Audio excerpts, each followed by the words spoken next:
माई कुछ बोल काहे न रहल है बाबूजी? देखते रुका बेटी। गौरी गौरी गौरी माई माई गौरी माई माई गौरी माई गौरी बेटी तू ही जा बैठा, हम अभी आती कहीं मत जाइए, ठीक है? बाबूजी तू कहवा जा रहल हम बाड़ा? भौजी के पास जा रहे हैं डॉक्टर के बुलावे खातिर। हम आवत ही, तू ही रहा। माई माई का भइल माई? माई माई तू बोल काहे न रहल हो माई? माई माई माई दुर्गा माई माई के ठीक कर देना, माई के ठीक कर देना दुर्गा माई। ओ माई माई माई बात करे ना माई माई।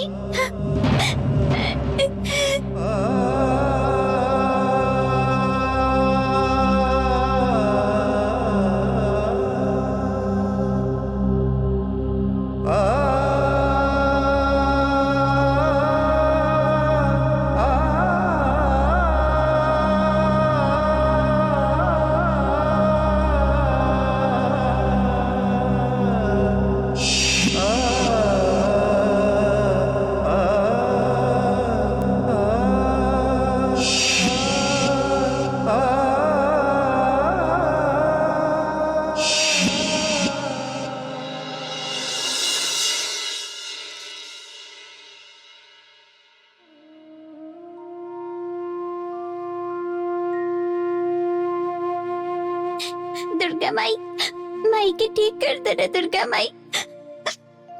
माई की तबीयत अब कभी हो ना खराब होगी, उनका अच्छा कर देना दुर्गा माई, कर देना दुर्गा माई। बम देहि जयम देहि यशो देहि द्विषो जहि रूपम देहि जयम देहि यशो। कारे केकरा खातिर भगवान से प्रार्थना कर रहा हूँ? हाँ माई खातिर, माई जल्दी से ठीक हो जाए। तुहार माई सचमुच बेहोश भइल है ना, या बेहोश होके के नाटक कर रहल है?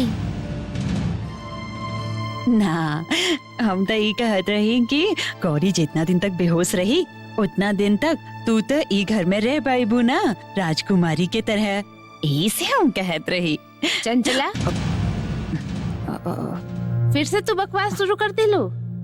हम तो कैसन बात करे खातिर मना कैले रही ना, समझ में ना आवे लगा? जा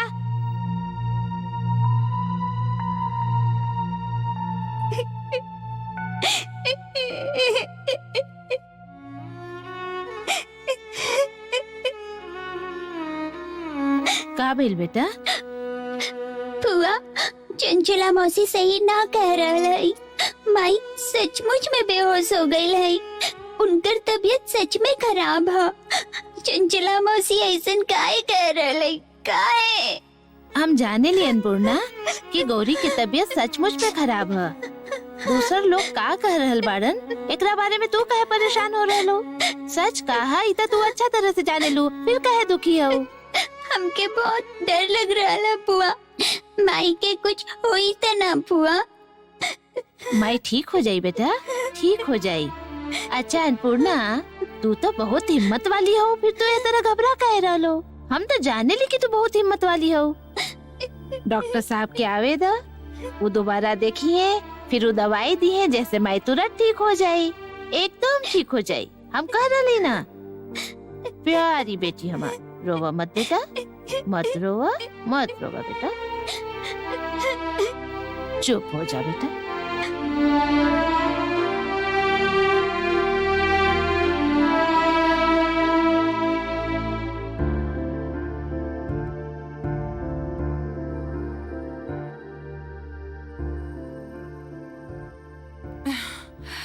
भौजी डॉक्टर साहब आइल बाड़न? ना पहुँचे वाला बाड़न, रास्ता में बाड़न। फोन आयल रहे गौरी के होश आइल? ना अभी तक तो बेहोशी है। अचानक का हो गइल राम प्रसाद? ऐसन कैसे हो गइल? हमके भी पता ना चलल। आज दोपहरिया के हम अन्नपूर्णा से बात करत रही। अन्नपूर्णा कहत रहे कि आभा आजकल ओकरा के पसंद ना करेली, ओकर भी मन उदास रहे, और बस ये बीच गौरी कब और कहवा से वहाँ आ गेली हमरा तो कुछ पता ना चलल, हम कुछ समझ ना पौली। और हम कुछ समझ पाती उससे पहले वो बेहोश हो गई। तो फिर ओह डॉक्टर साहब आप एक मिनट राम प्रसाद, तू अबही कहत रहा ना कि तू अपन बेटी से बात करत रहा। कहीं उस समय गौरी सब सुनता न ले ली, जैसे कि ओकरा के लागल कि अन्नपूर्णा ओकरे बेटी है। हम ही सोचले रही कि हम गौरी के सब बात धीरे धीरे समझा दे। अन्नपूर्णा गौरी के बेटी है, ये हम ओकरा के धीरे धीरे बता दे। बाकी बतावे से पहले ही यदि वो ऐसन कुछ सुन लेली तब गौरी के शाक लगल बहुत स्वाभाविक है। इतना बड़ा सच सहन कइल तो ओकरा खातिर मुश्किल होखबे करी। चलो पहले ओकरा के देख लेते हैं, फिर हम ए बारे में सोचब। गौरी कहवा है?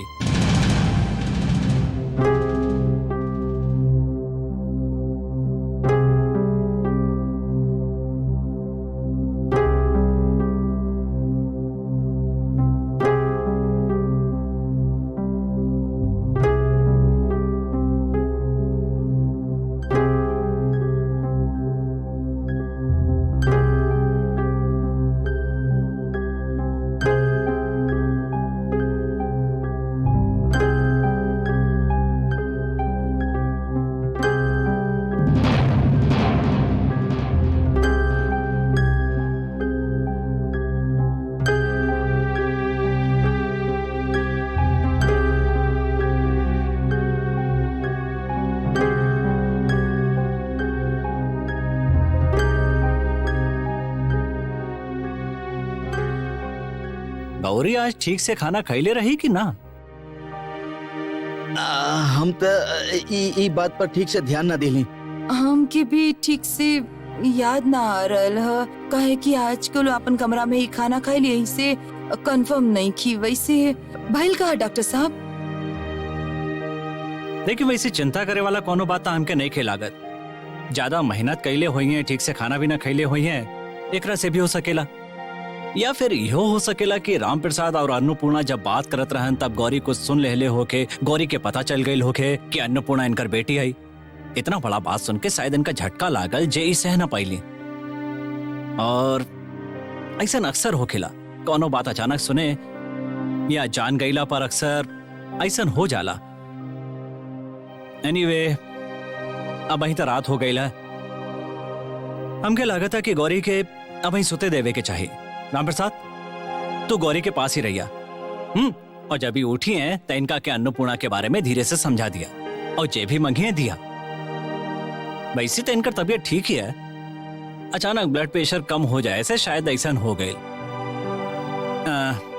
एक और बात, तो हर बात सुन के पहले तो गौरी चौंक गई हैं, बाकी जब इनका पता चले कि इनकर अन्नपूर्णा जैसन एगो सुंदर सी प्यारी सी बेटी है तो शायद ही बहुत ज्यादा खुश हो जाई हैं।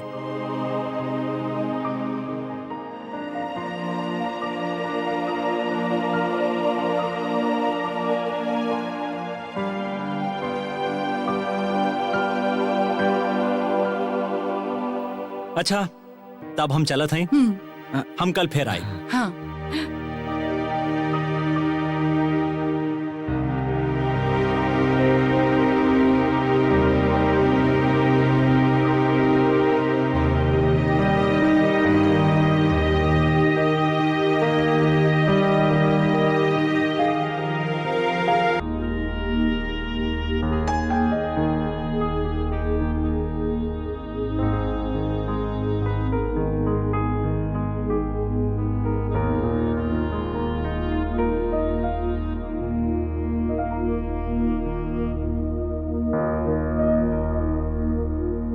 राम प्रसाद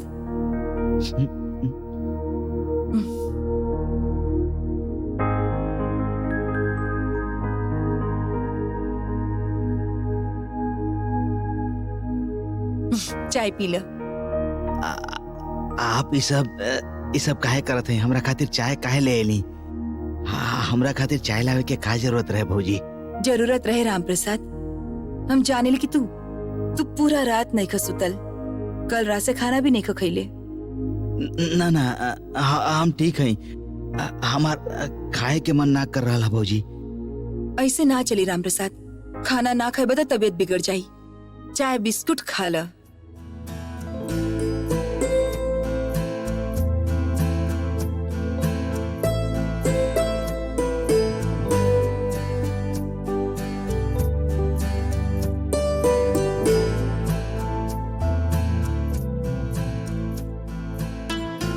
कल रात के एक बार भी गौरी जगल रही का? ना जागल तो ना रही, बाकी भौजी वो नींद में कुछ बड़बड़ करत रही। बाकी इतना धीरे बड़बड़ करत रही कि हमके कुछ समझ में ना आयल कि का बोल रहा है। हमके लागता कि गौरी अभी थोड़ी का देरी और सुती। तू चिंता में जगल मत रहिया, तू भी जाके तनी सोच जा। हम चंचला के भेज देते ही, वो बैठी गौरी के पास। गौरी की नींद टूटी तो फिर हम तो के ना भौजी, हमके इमे रह दी, हमके नींद ना आई और फिर हमके कोनो दिक्कत नहीं के भौजी। अभी दिक्कत नहीं के, बाकी बाद में हुई राम प्रसाद। शरीर की तो स्वस्थ रखे के ही पड़ी, तो कि स्वस्थ रह के ही पड़ी। एक बात समझ, गौरी बीमार ही, ऐसा में यदि तू स्वस्थ ना रहब तो सब कुछ संभरब कैसे? फिर अन्नपूर्णा के बारे में भी तो सोच, ओकर तो तोहरा सिवाय केहू नहीं खे।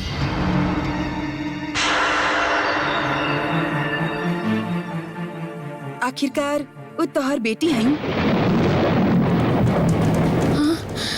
बेटी खातिर इतना तो के करे के ही पड़ी।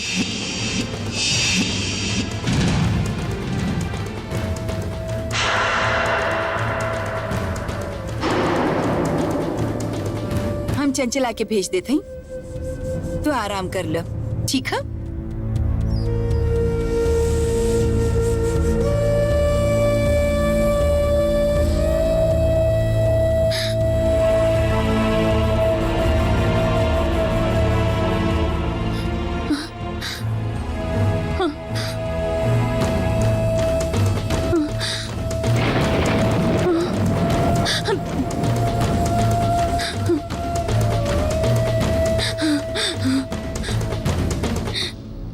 अरे गौरी गौरी गौरी, तू ठीक बाड़ू ना? एकदम मत छुई, एकदम मत छुई आप हमके। बोली हमरा से लुका के केकरा से संबंध बनौले है? वो बच्चन औरत के नाम बताई, जो अन्नपूर्णा के जन्म दिले है। चुप मत रही, आपका वैध संतान है नहीं अन्नपूर्णा?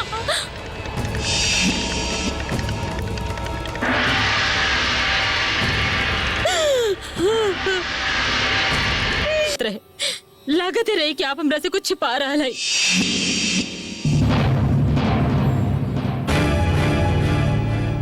बाकी हम तो सोच ही ना पाउली कि आप हमके इस तरह ठग भी सकेली, हमरा संगे इतना बड़ा अन्याय कर सकेली।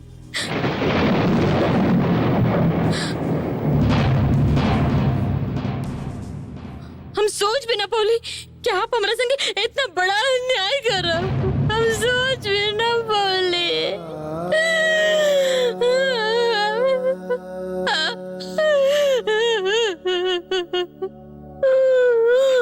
गौरी गौरी गौरी,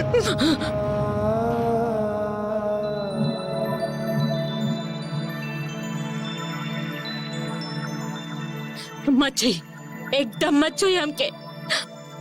हट जाई, हट जाई। धोखेबाज आदमी, एगो पति होके कि वो अपन पत्नी के इतना ठगेला का? हमके तो ये सोच के भी घिन आ रहा है कि आपके जैसे इंसान के संगे हम इतना दिन से रह रहा है। जी जी जी जी जी।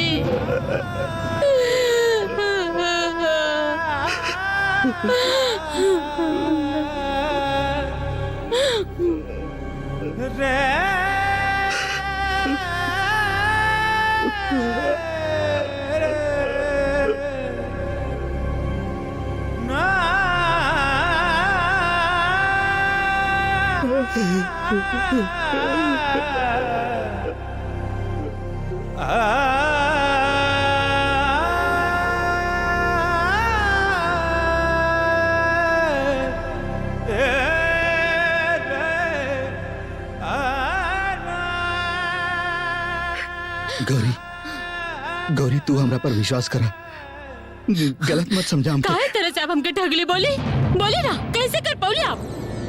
हर दिन आप हमरा से झूठ बोलत रही, यहाँ तक कही कि आप खाली हमरा से प्यार करें और दूसर औरत के संगे। उफ, गौरी हम सोच ही ना पा रहा है कि आप गौरी अब इतना गिर गए हैं। गौरी तू शांत हो जा, ऐसे हल्ला गुल्ला करबो तो लोग सुनिए था का कहिए बोला। सुने दे, देखे दे आपके असली चेहरा।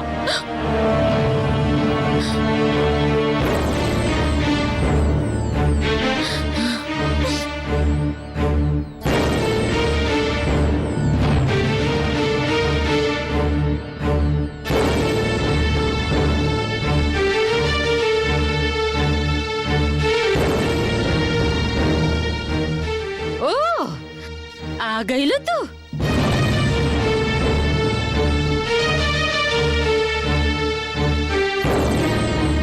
ए लड़की चुपचाप खड़ा होके का देखा था? बोला तो हर माई के है तो हर माई बोला।